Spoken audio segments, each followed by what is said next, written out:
kasih bahwa pada pagi hari ini kita bisa bersama-sama di ruang guru SMK 1 Mataram dalam rangka kegiatan saya di pengibasan materi modul 1.4. Terima kasih sebanyak-banyaknya saya ucapkan karena kesediaannya Bapak Ibu guru untuk mau mengikuti kegiatan ini.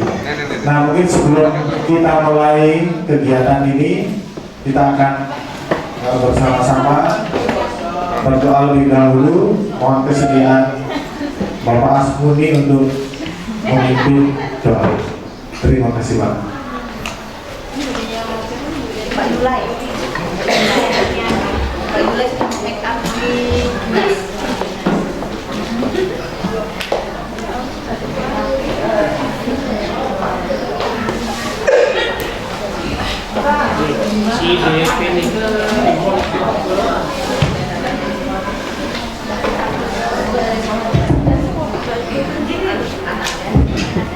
Baik Bapak Ibu guru yang saya hormati, supaya barokah acara kita ini, mari kita mengawali dengan sama-sama berdoa. Semoga apa yang kita laksanakan pada hari ini mendapat barokah dari Allah Subhanahu wa Ta'ala. Mari kita sama-sama berdoa. Saya memimpin dengan secara Islam dan yang lain saya sampaikan. Bismillahirrahmanirrahim. Alhamdulillahirabbil alamin. Allahumma inna nas'aluka salamatan fid din wa afiyatan fil jasad wa ziyadatan fil ilmi wa barakatan fil rizqi wa taubatan qabla al-maut wa rahmatan indal maut wa maghfiratan ba'da al-maut. Allahumma hawwin 'alaina fi syaqaratil maut wa najatan minan nar wa afwan min hisab. Rabbana la tuzigh qulubana ba'da idh hadaytana wa hab lana min ladunka rahmatan innaka antal wahhab. Rabbi ighfir lana dhunubana wa liwalidayna warhamhuma kama rabbayana shaghira. Rabbana hab lana min azwajina wa dhurriyyatina qurrata a'yunin waj'alna lil muttaqina imama. Rabbana atina min ladunka rahmatan wa hayyi' lana min amrina rashada. Rabbana atina fid dunya hasanah wa fil akhirati hasanah wa qina adzabannar. Wa sallallahu sayyidina Muhammadin wa ala alihi wa sahbihi ajma'in. Subhana rabbika rabbil izzati amma yasifun wa salamun alal mursalin walhamdulillahi rabbil alamin. Bismil Fatihah.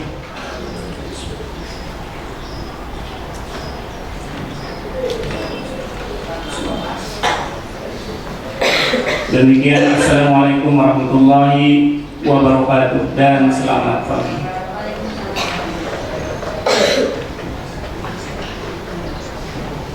Terima kasih kepada Bapak Asmuni yang sudah memimpin doa. Nah, saya langsung saja bahwa pada pagi hari ini yang terhormat Bapak Kepala Sekolah diwakili oleh Pak Guru sebagai wakil kurikulum. Sehingga terima kasih Bapak Ibu guru. Nah, ini sebenarnya kegiatan adalah mungkin yang sudah sering kita dengar di di lingkup pendidikan ya, bahkan mungkin kemarin-kemarin sudah pernah mendengarkan atau sudah pernah dibahas ya. Tapi karena ini kegiatan tetap harus dilaksanakan, jadi saya melaksanakannya pada pagi hari ini dan mudah-mudahan ini apa yang saya lakukan ini bermanfaat, terutama mungkin juga bisa menarik minat Bapak Ibu guru untuk ikut juga sebagai guru penggerak. Karena saya dengar informasinya dari kementerian bahwa ke depan untuk Bapak Ibu guru yang sudah sertifikasi itu akan diarahkan untuk mengikuti program guru penggerak seperti ini. Yang mudah-mudahan ini bisa menjadi awal yang baik dan bermanfaat bagi kita semuanya. Nah, sebelum saya lanjut untuk memaparkan materi pembahasan pada pagi hari ini, mungkin saya mohon kesediaan Pak Guru untuk memberikan arahan sebagai wakil dari Bapak Kepala Sekolah. Pada Pak Guru kami persilakan.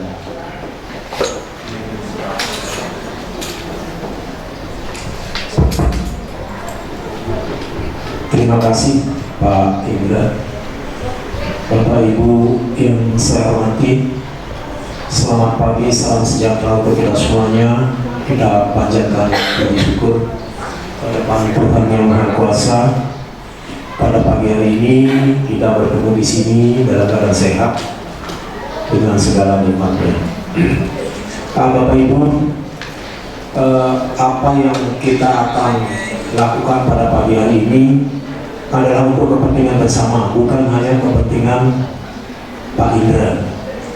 Saya diminta oleh Bapak Kepala Sekolah untuk menyampaikan kepada Bapak Ibu beberapa hal, karena saat ini Kepala Sekolah diminta bertemu langsung dengan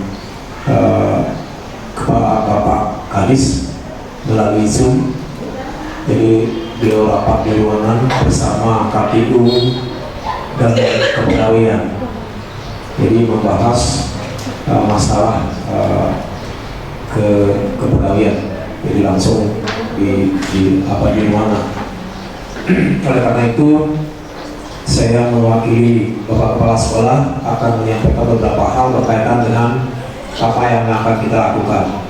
Bapak Ibu yang saya hormati, pertama-tama saya ucapkan selamat dan terima kasih kepada Bapak dan Ibu yang sudah mau mengikuti kegiatan ini, terutama kalau tidak salah Pak Indra dari siapa? Dari sekolah kita ikut enggak?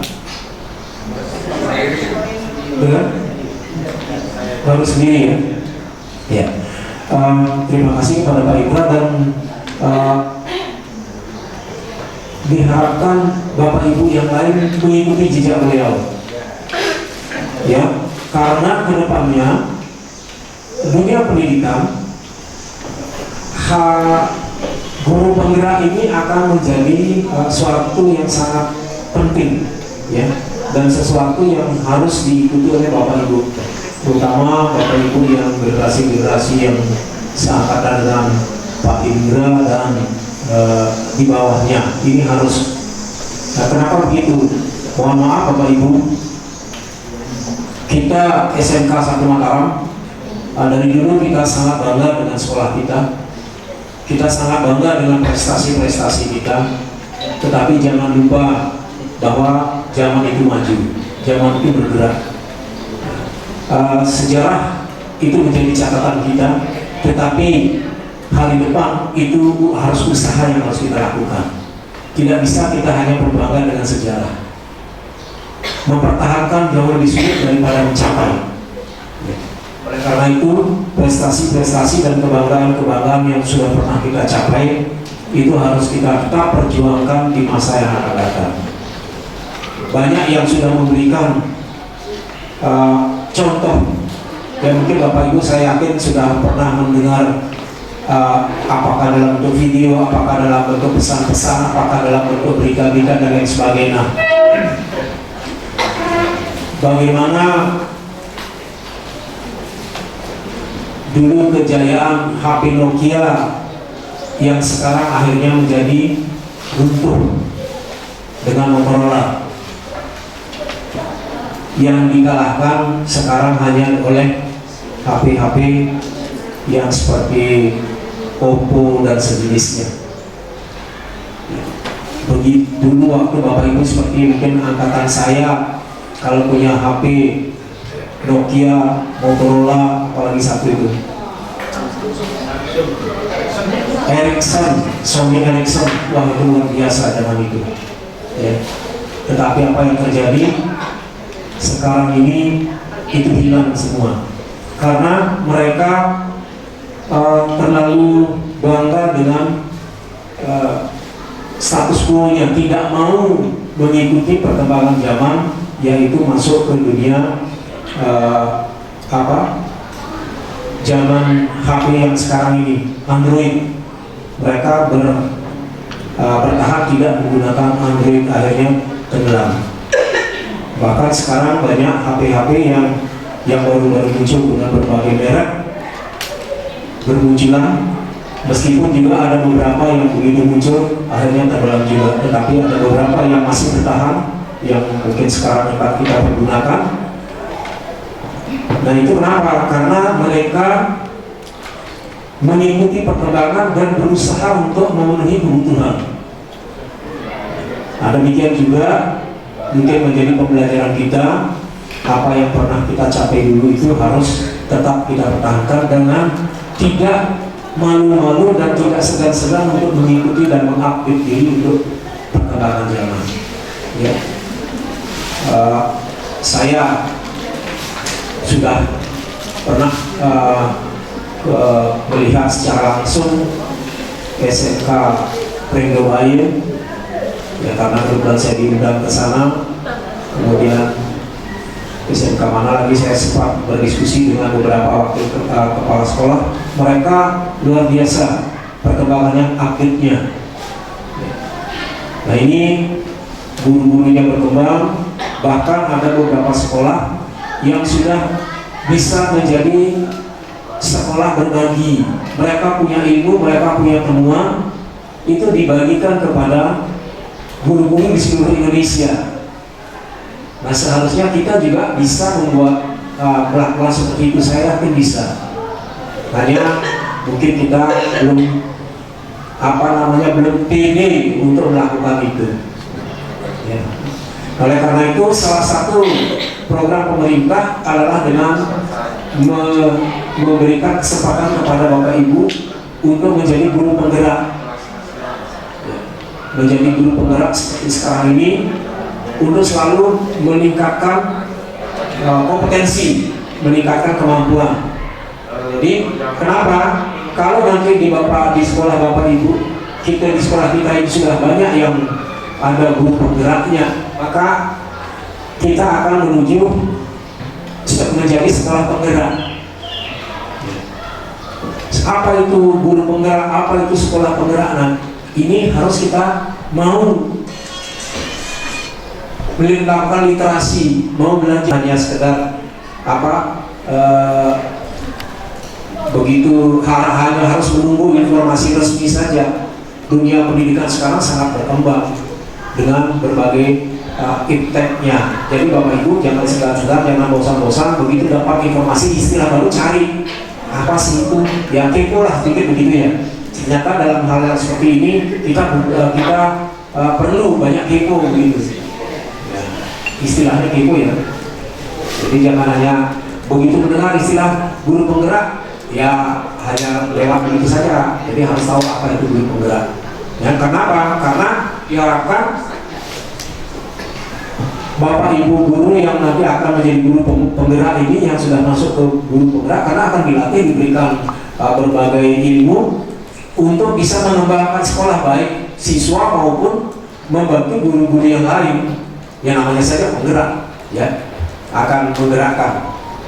Jadi menjadi motor. Kalau banyak penggeraknya, kalau sekolah ini sama halnya dengan kendaraan, kalau mesinnya hanya satu yang menggerakkan kan berat begitu. Ya, tapi kalau nanti banyak mesinnya maka ringan. Ya, banyak penggerak-penggeraknya. Ya sama dengan kapal. Kapal kalau hanya mesinnya hanya satu, pincang atau kurang kuat mendorong yang besar. Tapi kalau pakai 4 mesin, wah kencang larinya. Sekolah kita juga akan seperti itu. Oleh karena itu kalau banyak penggeraknya akan bisa lebih besar. Kita bersyukur di tempat ini, di tempat yang baru ini lebih luas, memungkinkan kita berkembang. Tapi kita butuhkan penggerak-penggerak yang lain, bukan hanya Pak Indra saja. Nah, oleh karena itu nanti Pak Indra sekarang ini kesempatan membagikan kepada Bapak Ibu, menggerakkan. Jadi kalau Pak Indra nanti tidak bisa menggerakkan Bapak dan Ibu, ya itu berarti Pak Indra belum berhasil juga ya Pak Indra. Bapak harus bisa menggerakkan Bapak Ibu guru yang lain supaya menjadi guru penggerak, sehingga nanti diimbaskan lagi Bapak Ibu menggerakkan yang lain termasuk kepada siswa, karena memang itu tujuannya. Sehingga kita harapkan dengan menjadi guru penggerak, perubahan di sekolah kita akan menjadi luar biasa. Nah, kalau sekolah kita bisa menjadi sekolah penggerak, maka sekolah kita juga akan menggerakkan sekolah-sekolah yang lain. Intinya apa itu sekolah penggerak itu? Ya sekolah yang mampu mengembangkan hasil belajar siswa secara holistik, secara keseluruhan, jasmani, rohani, mental, dan spiritual serta kompetensi. Itu inti sekolah penggerak. Jadi tidak lagi sekolah itu hanya menjadi beban, tetapi mampu menggerakkan sebagai penggerak, maka begitu didorong yang lainnya akan berputar, maka sekolah kita akan maju. Itu harapan kita semuanya. Oleh karena itu kita akan terus membangun SMK 1 ini, mengembangkan SMK 1 itu untuk menjadi sekolah yang kebanggaan dan menjadi idola di NTB. Nah, mari kita bangun itu. Tidak bisa kita hanya berbangga dengan apa yang sudah dicapai oleh pendahulu kita yang begitu membangun SMK 1. Sekarang harus kita bangun lagi, gerakan lagi. Tidak bisa hanya mengingat masa lalu saja.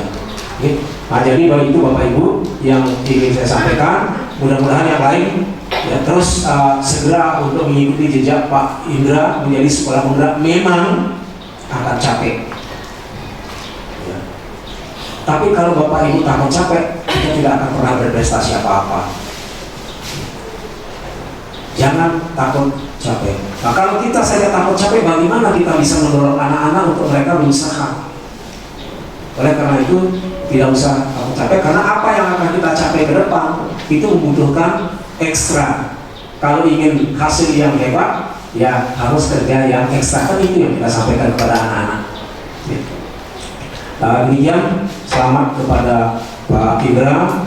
Mudah-mudahan apa yang nanti disampaikan walaupun sedikit tetapi bermanfaat untuk kita. Demikian juga seperti tadi, kalau kita sekarang kegiatan di sini anak-anak, ya kita berikan mereka kesempatan untuk belajar. Ya bukan berarti terus anak itu kita biarkan berbicara. Tadi saya minta untuk berikan tugas. Kita biasakan mereka. Di awal mungkin sulit, ya. Kita biasakan mereka untuk bertanggung jawab sendiri. Memang tidak mudah. Ya nanti kalau dia bermasalah kita tunggu, kita kasih tahu masa waktu kita bertemu pada pertemuan berikutnya ke anak-anak. Kita evaluasi, jangan begitu selesai dikasih tugas, ya sudah itu berlalu, dicek. Kan sekarang punya grup kelas dan sebagainya, dicek sekilas apa yang disampaikan. Yang penting anak-anak diingatkan, nanti dia akan terbiasa dengan yang seperti itu. Itu Bapak Ibu. Dan oh ya maaf, pesan sponsor apa yang kita lakukan kemarin waktu workshop, mohon bisa diselesaikan. Nanti tetap saya mohon Bapak Ibu yang sudah ada hasilnya bisa mengirimkan revisi-revisi atau perbaikan dari administrasinya, terutama modul dan RPP, sehingga akan kita gunakan untuk dokumen kelengkapan, dokumen akreditasi sekolah. Demikian yang dapat saya sampaikan. Lebih kurangnya saya mohon maaf. Saya kembalikan kepada Pak Indra, dan untuk kita semua mari mengikuti kegiatan ini dengan sebaik-baiknya. Terima kasih, selamat pagi dan salam sejahtera untuk semuanya. Terima kasih banyak Pak Bura. Jadi saya sungguh terharu ya sebenarnya. Jadi dukungan dari Bapak Ibu guru, dukungan dari Pak Bura, dukungan dari Pak Kepala Sekolah dan sahabat-sahabat di sini ya, dan Pak Edi, Pak Teguh yang terus membantu saya, juga Bu Erma. Sungguh saya berterima kasih Bu ya, karena sudah dibantu dalam kegiatan guru penggerak ini. Sekali lagi saya ucapkan kepada Pak Guru terima kasih banyak atas dukungannya, dan saya mohon izin untuk melanjutkan kegiatan ini Pak. Nah, terima kasih. Saya juga mohon izin untuk berdiri Bapak Ibu. Ya, jadi santai saja sebenarnya. Jadi di guru penggerak ini kita disampaikan banyak materi, tetapi dengan suasana yang santai dan menyenangkan gitu sebenarnya. Karena tujuan dari kegiatan guru penggerak ini juga itu gitu. Nah, mungkin untuk supaya kita relax di awal ini sebelum saya masuk ke materi yang akan saya paparkan, saya ingin menunjukkan dulu satu hal saja, yaitu permohonan izin saya untuk ini saya rekam kegiatan ini. Nanti mungkin apa yang Bapak Ibu guru lakukan pada saat ini, wajahnya mungkin akan terpampang di rekaman tersebut, yang dalam hal ini akan saya upload di YouTube, jadi akan dipublikasi. Jadi saya mohon izin terlebih dahulu. Dan ini juga salah satu hal yang diutamakan dalam guru penggerak, yaitu adanya istilahnya itu, kalau kita nulis buku itu harus ada daftar pustakanya. Kemudian juga termasuk perekaman seperti ini itu harus minta izin dulu, karena sekarang sudah ada undang-undangnya terkait ITE ya. Kalau tidak minta izin misalnya, kemudian saya publikasikan, saya rekam publikasikan, terus Pak Teguh nuntut, ya saya bisa dituntut. Ya, jadi tidak perlu berdiri. Saya ingin kita bersama-sama bersemangat dulu melalui yel-yelnya guru penggerak ya. Jadi nanti saya akan sampaikan guru penggerak, Bapak Ibu pakai tangan kanan, tergerak, bergerak, menggerakkan, gitu ya. Ya, jadi seperti itu. Jadi saya bilang guru penggerak gitu ya. Nanti Bapak Ibu semuanya terus bilang ini, tergerak, bergerak, menggerakkan. Nah, seperti itu ya. Kita coba dulu. Jadi tergerak dulu, tangannya ke samping. Ya kalau mau berdiri boleh juga ya, biar lebih semangat ya. Ya, berdiri. Yang depan berdiri, yang depan. Dan saya bilang seperti itu, kemudian tergerak, bergerak, menggerakkan. Ya, saya coba ini. Guru penggerak. Ya, luar biasa. Semangat. Guru. Ada sekali lagi ya, kalau lebih semangat lagi ya. Ini video kan Pak? Guru penggerak. Kita semuanya. Terima kasih luar biasa. Ini saya 10 malam satu dukungan itu luar biasa ya bagi saya. Karena Bapak Ibu guru paling tidak tahu lah ya. Ini awalnya adalah dari tergerak Bapak Ibu guru melalui kegiatan yang dipaparkan. Kemudian Bapak Ibu guru bergerak untuk mengikuti program PGP yaitu pendidikan guru bergerak penggerak ya. Kemudian nanti setelah lulus ya, jadi saya saat ini masih CGP istilahnya ya. CGP itu artinya calon guru penggerak. Nah nanti setelah lulus saya C-nya akan hilang jadi guru penggerak. Nah setelah jadi guru penggerak inilah kita menggerakkan ya, tapi dalam proses pendidikannya juga menggerakkan ya. Karena tidak hanya belajar materi-materi semata di LMS namanya ya, tapi juga kita dituntut untuk menyampaikan aksi nyata. Misalnya dari modul 1 ada kegiatan, kemudian diterapkan di kelas, di sekolah, direkam, kemudian disampaikan, dikumpulkan dan dilihat, bahkan diberi umpan balik oleh guru penggerak yang lain, calon guru penggerak yang lain. Nah, jadi dalam kegiatan guru penggerak ini tadi Pak Guru menyampaikan akan capek gitu ya. Saya dulu pertama kali berpikir juga begitu. Saya daftar di sini bersama dengan siapa namanya Bu Remi sama Bu Siti ya. Ya karena apa namanya pada awal-awal itu kayak guru penggerak itu nanti aduh pasti capek sekali kegiatannya begini gitu ya. Awalnya seperti itu, bahkan pada saat saya di sini pun saya sharing sama Bu siapa namanya Bu Nining ya, karena sama-sama kita zoomer dulu ya. Setiap kali ketemu Bu Nining Zoom ya, saya nanti juga sebentar Zoom di rumah Zoom gitu ya. Jadi seolah-olah banyak sekali kegiatannya yang cukup melelahkan ya. Tapi sebenarnya kalau kita ikuti dengan baik ya, kita ikuti dengan ikhlas gitu ya, itu tidak terlalu berat sebenarnya. Jadi saya sudah sekitar kurang lebih hampir 2 bulan ya. Jadi ada tahapannya. Yang kami lakukan itu adalah melalui pembelajaran di LMS ya. Di LMS ini mungkin ada yang sudah pernah tahu ya apa itu LMS ya. Ada yang tahu kira-kira Bapak Ibu? Learning system. Ya betul sekali. Boleh nih mungkin tahu boleh nih? Ya. Kalau tidak salah ingat saya learning ya, L-nya learning, kemudian M-nya itu manajemen, kemudian S-nya sistem, betul sekali. Nah jadi sebenarnya itu apa namanya suatu program di website yang membantu kita untuk mengelola pembelajaran kita. Ya jadi seperti halnya Google Classroom dan lain sebagainya itu.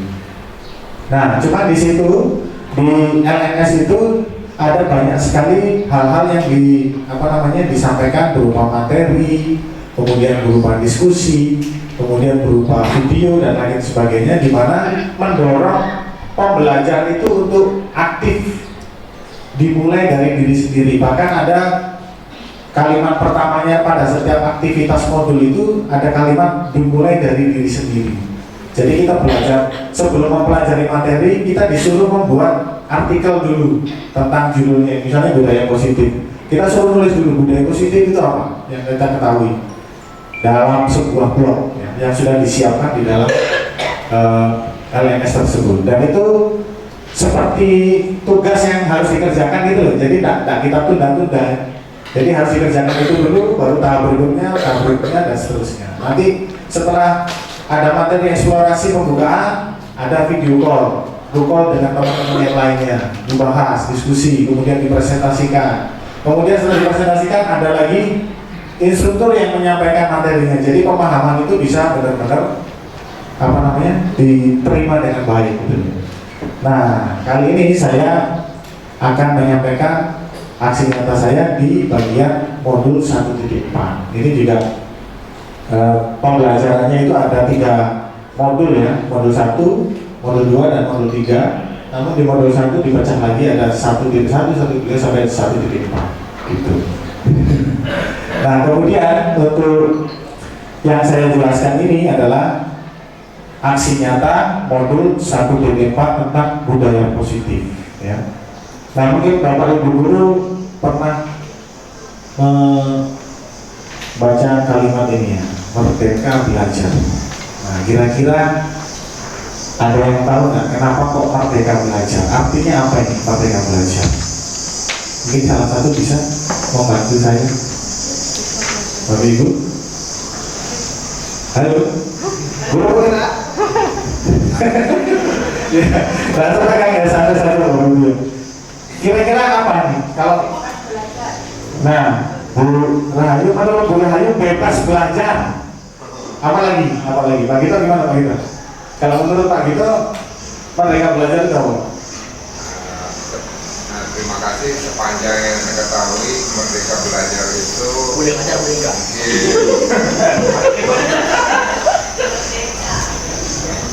Ya, pada dasarnya garis besarnya belajar. Jadi mungkin sumber belajar, proses belajar dan kegiatan belajarnya itu tidak lagi seperti zaman dulu yang intinya hanya itu saja. Nah, zaman sekarang itu mungkin dikaitkan dengan perkembangan zaman yang ada sekarang. Jadi kelihatannya itu seperti bebas mencari masukan dari mana saja. Mungkin itu saja Pak Indra, terima kasih. Iya, luar biasa. Berikan tepuk tangan awal kita. Ya, luar biasa sekali ya. Jadi karena kita beberapa kali juga sudah mempelajari atau mendengar tentang merdeka belajar. Mungkin ada lagi yang ingin menyampaikan, silakan Bu Raini. Bismillahirrahmanirrahim. Baik, dari kata merdeka. Merdeka itu biasanya merdeka jiwanya, bahagia raganya. Tepuk tangan. Ya, itu merdeka. Kemudian belajar. Di dalam proses pembelajaran, siswa itu harus merdeka. Bagaimana caranya dimerdekakan? Kita harus mampu mengenali apa kebutuhan anak itu. Misalnya dia membutuhkan kasih sayang, dia membutuhkan kekuasaan, dia membutuhkan kesenangan, dia membutuhkan kebebasan, sehingga dia mampu merasakan bahwa di dalam belajar itu dia merasa merdeka. Sekian, terima kasih. Ya, terima kasih teman-teman Bu Raini ya. Luar biasa. Kayaknya saya tidak perlu sampaikan, sudah disampaikan Bu Raini. Ya, terima kasih Bu Raini ya, luar biasa. Merdeka belajar. Ya. Saya di awal pernah berpikir bahwa kalau merdeka belajar itu ya berarti belajarnya bebas semau-maunya gitu ya. Termasuk gurunya. Gurunya juga saya ngajar semau saya sih. Saya cari sumber belajar dimanapun dan seterusnya gitu. Nah, tapi seperti yang disampaikan Pak Gito, Bu siapa? Bu Raini tadi ya, merdeka belajar. Saya pertama-tama nggak yakin gitu. Apa bisa merdeka, anak-anak ini disuruh merdeka itu belajar ada hasilnya gitu kan. Nah, tapi saya melalui kegiatan merdeka PGP itu dari modul 1 sampai modul 1.1 sampai 1.4 akhirnya saya agak memahami ya, karena salah satu instruktur menyampaikan begini. Jadi program PGP itu diawali dari kisahnya Ki Hajar Dewantara, ya, orang Jawa Dewantoro gitu. Nah ceritanya itu begini, ternyata Ki Hajar Dewantoro itu punya anak namanya siapa lupa jadi saya. Dewantari. Ada namanya anaknya cewek satu lupa, karena sudah disiapkan lupa.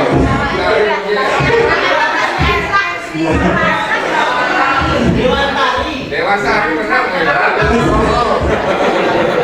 Raden Roro Sianjak Ya, kebetulan orang Jawa di Jawa. Ya pokoknya itu lah, nanti kita cari di internet ya ada. Jadi kisahnya itu begini, apa namanya? Ki Hajar Dewantoro itu belajar di Belanda, ya, kemudian keluarganya itu diajak termasuk anaknya. Nah suatu ketika Ki Hajar Dewantoro ini kan orang yang tekun ya, tekun belajar, semua hal dipelajari, dia bercita-cita tinggi gitu ya. Punya anak kecil ini, cewek namanya, lupa saya namanya. Nah suatu saat anaknya itu apa namanya, Ki Hajar Dewantoro itu dikasih tugas untuk menyelesaikan suatu penerjemahan apa gitu, penerjemahan buku atau tulisan gitu kasih. Nah itu dikejar deadline. Nah ngerjakannya di rumah. Kalau zaman sekarang namanya WFH Pak ya, kerja di rumah nggak di. Nah kemudian pada saat bekerja itu anaknya itu sering datang nemuin Pak Ki Hajar Dewantoro ini, ngajak main. Nah karena namanya anak kecil ya, kita semua punya anak kan, tahu bagaimana anak kecil itu kadang rela dan seterusnya, ngajak main, tidak dikasih kesempatan sama Ki Hajar Dewantoro. Kemudian disuruh pergi. Nah tapi tetap kita main terus. Akhirnya dikeluarkan dari rumah, ditutup, dikunci pintu, dan Ki Hajar Dewantoro ini sangat apa namanya kayak terlena gitu, tak sadar dia mengerjakan pekerjaannya dengan asik, menikmati sekali. Dia lupa bahwa pada saat itu musim dingin. Nah anaknya yang di luar itu ketika ingat sudah dibuka itu sudah apa, hipotermia ya, kedinginan. Nah sehingga akhirnya singkat cerita sampai dia besar itu ternyata apa namanya, anaknya ini ada keterbelakangan gitu, sedikit keterbelakangan apa gitu lupa saya. Jelasnya nanti saya ceritakan lagi kapan gitu. Nah intinya terjadi hal semacam itu. Nah dari situlah muncul kemudian apa namanya, filosofi Ki Hajar Dewantoro tentang pendidikan, bahwa pendidikan itu adalah memunculkan apa, kegiatan menuntun anak-anak untuk mencapai kebahagiaan dan keselamatan setinggi-tingginya dalam kehidupan pribadinya maupun dalam kehidupan bermasyarakat. Nah jadi itulah muncul filosofi-filosofi Ki Hajar Dewantoro yang sampai saat ini ada kita kenal dalam topi kita, dalam dasi, dalam apapun itu ya, Tuturi Handayani yang tertulis di logo itu ya, yang awalnya Ingarso Sutulodo Ingadio Bangkarso Tuturi Handayani. Nah itu munculnya dari situ awalnya. Nah itu singkat ceritanya seperti itu, sehingga muncullah dari Pak Menteri kita yang baru yaitu Mas Nadiem ya. Cuma katanya sebenarnya slogan atau apa ya Pak yang namanya Merdeka Belajar itu ya. Ya aku namanya slogan lah gitu ya. Merdeka Belajar sebenarnya bukan Merdeka Belajar gitu ya, tapi adalah belajar merdeka ya. Dan sebenarnya merdeka yang dimaksudkan oleh apa namanya, pendidikan profil pelajar Pancasila pada saat ini itu adalah seperti ini ya. Kalau misalnya dalam bahasa Inggris nanti ada kuliah ya di sini ya, nanti kalau diperbaiki kalau salah ya, ada istilah freedom sama independence ya. Kalau freedom itu berarti kan bebas gitu ya, tidak terkekang. Tapi kalau independence itu cenderung ke mandiri ya. Jadi sebenarnya Merdeka Belajar itu bukan untuk membuat anak sebebas-bebasnya belajar, guru pun juga sebebas-bebasnya mengajar dan belajar, tetapi adalah mencapai tujuan agar anak itu menyadari ya bahwa dirinya itu perlu belajar, sehingga dia menetapkan dirinya sebagai pembelajar sepanjang hayat dan tidak tergantung dengan siapapun untuk belajar. Nah, jadi seperti itu. Itu yang saya tangkap dari pembelajaran di PGB.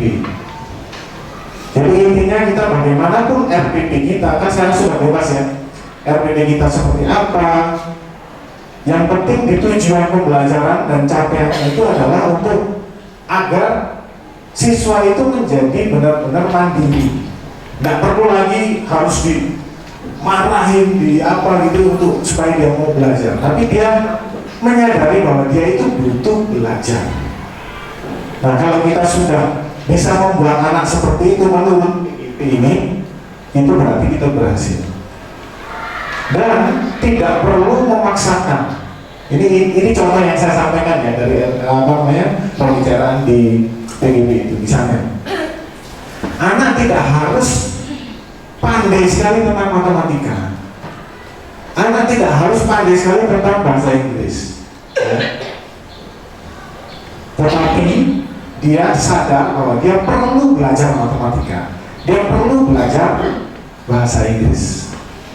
Nah, jadi nanti ke depannya dia akan berkembang sendiri. Itu harapannya yang saya tangkap dari Merdeka Belajar di pendidikan guru bergerak. Nah, kira-kira gimana Bapak Ibu? Ada tanggapan nggak tentang hal ini? Atau mungkin punya pendapat yang lain misalnya? Guru bergerak? Guru bergerak?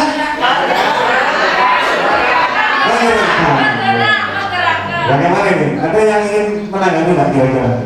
Bisa pilih mungkin? Gimana kalau menurut Ibu? Bahwa pembelajaran kita pendidikan itu adalah menuntun anak supaya menyadari dirinya, supaya mandiri belajar, menyadari bahwa dia harus belajar sepanjang hayat. Seumur hidup. Pak Edi, silakan Pak Edi. Yang menanggapi. Siapa? Oh iya, silakan. Saya mau belajar apa ya? Kita belajar sepanjang hayat. Di sini ya?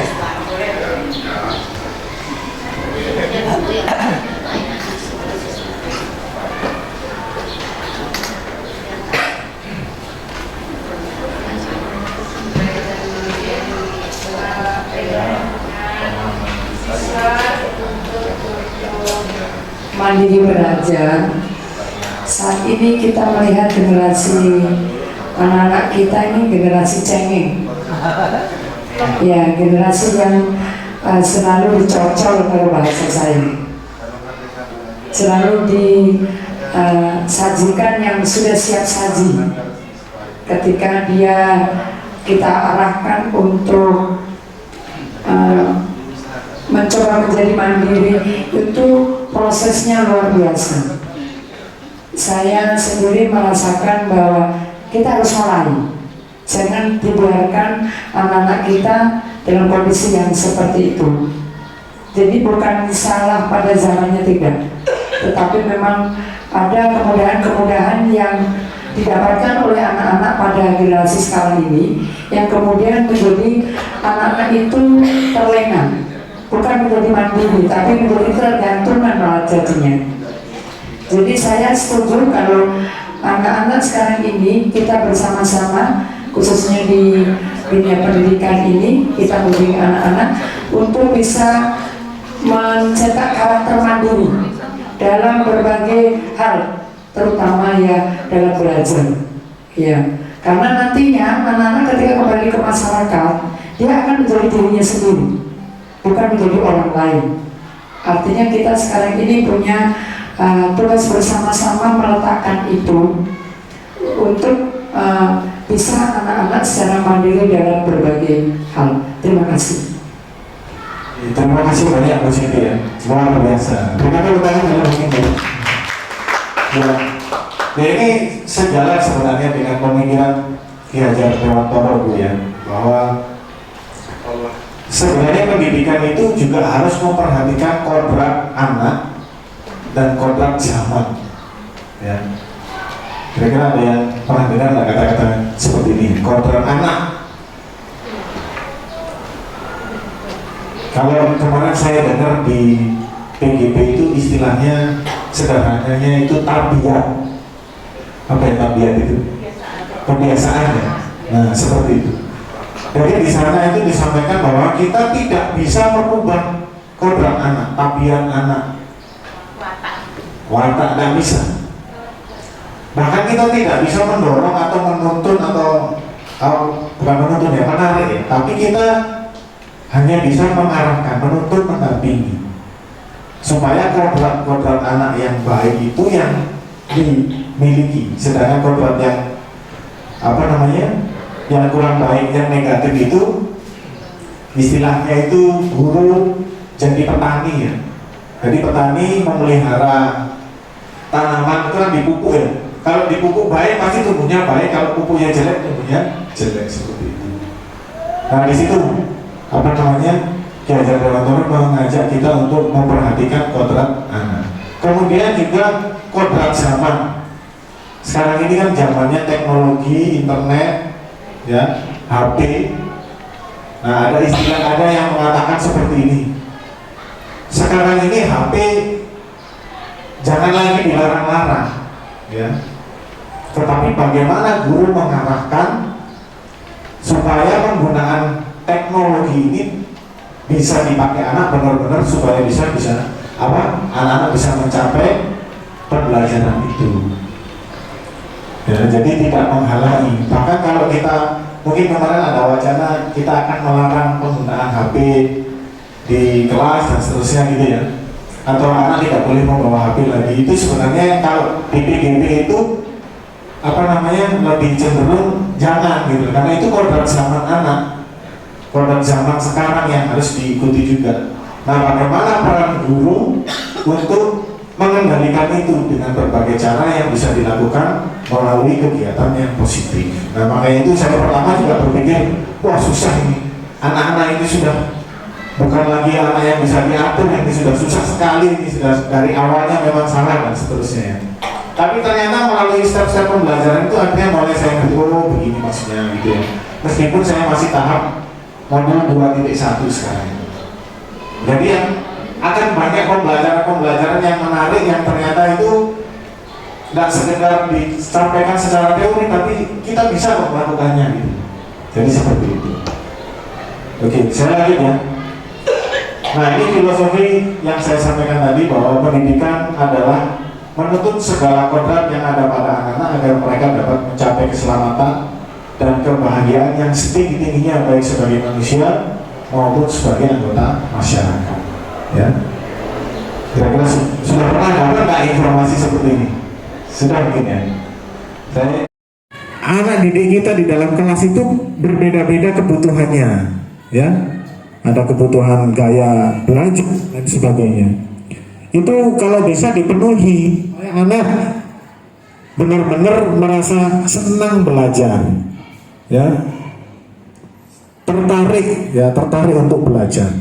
Nah ini 5 kebutuhan dasar ini menjadi hal yang penting yang harus kita perhatikan supaya kita bisa mencapai hasil merdeka belajar tadi, yaitu anak mandiri, kemudian menyadari bahwa dirinya memang butuh belajar dan harus menjadi terima kasih. Begini yang bisa saya sampaikan, demikian. Semoga dapat bermanfaat untuk kita semua. Kalau ada pertanyaan silahkan. Ya silakan Pak. Pak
ke kayak adukan. Itu papan nulis saya itu ada kakinya 3. Saya dipukul dari belakang, pok, depan saya kena di papan itu. Kepala saya. Saksi hebat, tetapi saya tidak pernah mendendam. Tetapi saya termotivasi dengan guru itu. Dia keras sekali sama saya guru itu. Dan nilai saya itu 6 waktu itu dikasih 6 bagus. Tapi motivasi belajar fisika lumayan lah walaupun nilai kecil. Jadi saya ketemunya di mana dengan guru yang seperti itu. Jadi misalnya tadi manajer ya sekarang itu, makanya saya tidak pernah saya melihat ada dengan. Jadi mungkin ya karena ini empiris, bagaimana mungkin ada di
terganggu dengan hal tersebut.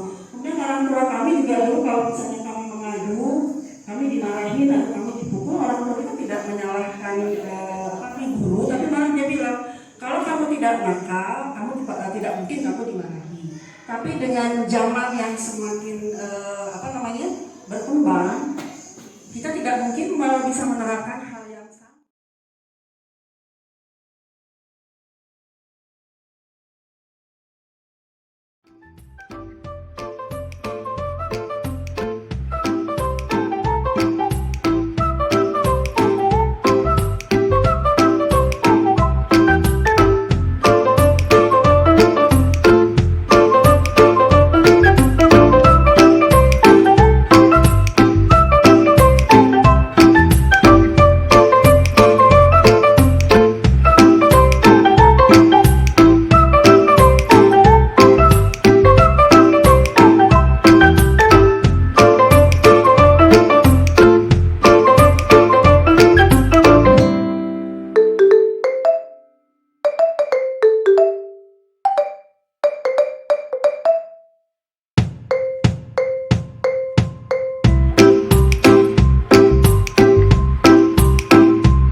karena saya ini ada anak angkatan, anak abri ya. Dalam mendisiplinkan siswa, kita tidak bisa hanya mengatakan, oh ya nak, oh iya. Waktu kedisiplinan itu perlu, tidak terlalu sampai terluka. Karena saya pernah berpengalaman dari SMK 3 ini. Saya kalau nggak keras nggak bakalan dilihat kalau ngajar sama siswa. Kalau kita lembut, mana mau dilihat sama anak SMK 3. Gila kan? Begitu saya pindah SMK 8, anaknya perempuan semua, saya harus lembut. Begitu SMA 9, Pak. Nah sekarang saya pindah ke SMK 1, kecantikan lagi. Saya yang orangnya keras, saya harus mengikuti anak-anak itu, saya harus berusaha lembut Pak ya. Tapi yang sekali waktu saya harus menghukum, ya. Melihat sikon, kita tidak bisa juga berusaha. Cuman ini masukan saya, jangan dendam, boleh menghukum jika dia memang salah, tetapi kita berusaha memperbaiki dia, jangan dendam. Karena kalau dia sudah dendam, ini motor bakalan kempes. Saya di SMK 3 Mataram, motor saya kempes itu. Jadi pengalaman seperti itulah yang membuat saya setelah menghukum dia, marah-marah, ngomel-ngomel, akhirnya saya berusaha mendekati dia tidak dendam sama saya. Cuma itu masukan saya untuk Bapak.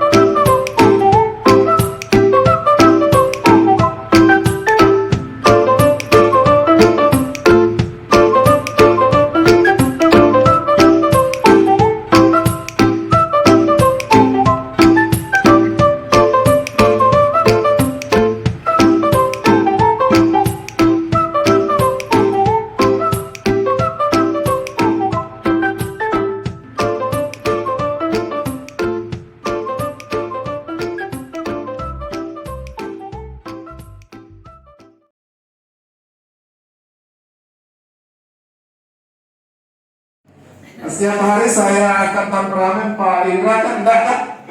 Nah, contoh kasus seperti ini Pak. Terkenal di kelas saya dulu itu zaman-zamannya mulai mengerjakan tugas itu banyak Bapak Ibu guru yang menyampaikan ke wali kelas bahwa salah satunya saya sebagai wali kelas itu muridnya banyak yang tidak mengerjakan tugas. Nah, standar yang saya pakai di kelas itu sebagai keyakinan mengerjakan atau tidak memenuhi kesepakatan itu bayar 50.000. Nah, ekonomi anak saya pada saat itu pikir uang 50.000 enggak gampang kita dapat, sementara kita belanja 10.000 aja dari orang tua sudah susah seperti itu. Mereka berpikir daripada kita denda 50.000, lebih baik kita mengerjakan tugas dengan catatan wali kelas atau kesepakatan.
Semakin zaman semakin hari bukan semakin baik tapi semakin jelek. Jadi bagaimana kita berusaha menangani dalam kondisi zaman yang semakin rusak atau semakin jelek. Nah, seperti yang disampaikan Pak Duto tadi, bahwa beban untuk mendidik anak itu selain orang tua, masyarakat, pemerintah, dan guru. Tapi seakan-akan seperti ini adalah guru yang paling dominan untuk disalahkan. Padahal sebetulnya pendidik pertama adalah orang tua.